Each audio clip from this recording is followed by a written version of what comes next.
Welcome back to Good Morning Vail. We have fallen 1 degree. We're at 34 degrees from 35 an hour ago, and we've got that cloud cover like we've been talking about out there on the mountains today. Thanks for joining us for the second hour of Good Morning Vail. I'm Tricia Swenson, and we also have our guest meteorologist here, Joel Gratz, with us. Right, Mark? That's right, Joel. Thanks for coming in today. You betcha. I know you're going to go skiing for a few days and spend some time with some family, but you made a special appearance in here, and it's a lot of fun just to kind of hear how you read the weather and how you look at the weather and how you look far in advance to kind of try to make a game plan of what's coming down the road. Absolutely, and this was lucky for me because my dad was coming in this week anyway, but this is also when the powder is going to fall. So it's nice when those the trips align with powder days. I think your dad was here the last time you came into TVA too. Absolutely. Probably half the people in Vail have met my dad more frequently than myself. All right, I think. yeah. No, I'm glad to see that the temperatures are going to be getting cooler, more, appropriate for the slopes. Will be in the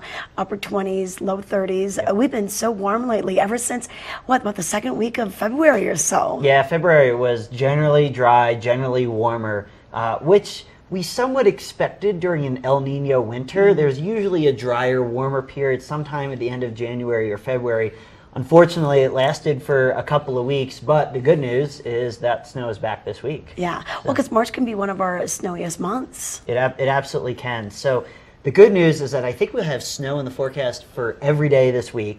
The heaviest, which is awesome to say. You're hearing it. Yeah, there it is. And I try not to hype things as well. So when there's snow in the forecast every day, I try to pay attention to the details to make sure that that's all of the data supports it. But it does, and I think the heaviest snow will be on Monday night and then again Tuesday night. And we like those nighttime snows because that sets up powder days for the next morning. So I think Tuesday and Wednesday could be quite good. So here's your website right here. This is what we refer to a lot. A lot of people focus on your little smiley icon up there in the corner because you always have great stuff to say. Absolutely. So we have, I write the Colorado Daily Snow every day, which talks about all of Colorado's weather. And then there's a Vail-specific forecast that I write on there as well. And try to break it down from weather from a skier's perspective. So it's not just what's happening in Denver or down the road in Eagle, but what we can expect on the mountain and really when we can find the powder days. Well, what's interesting is just the way it comes in, sometimes a certain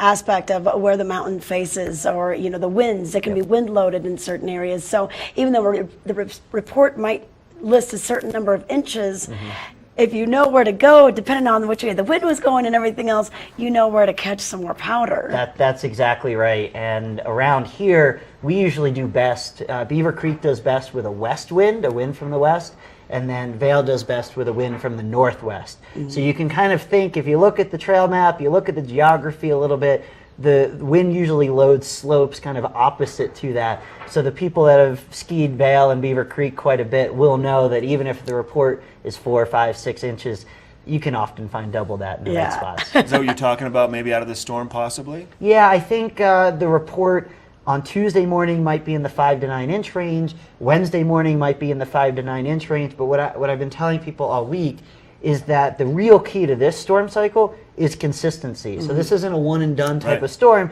This is multiple days of snow. And so even if you don't see really big totals on a snow report, once you get 2 or 3 days of consistent snowfall, it skis really, really well and often deeper than what the report shows. So it's worth it to get out there. It definitely is. And a lot of people are here this week. I have several families in from Texas, from Florida, Chicago.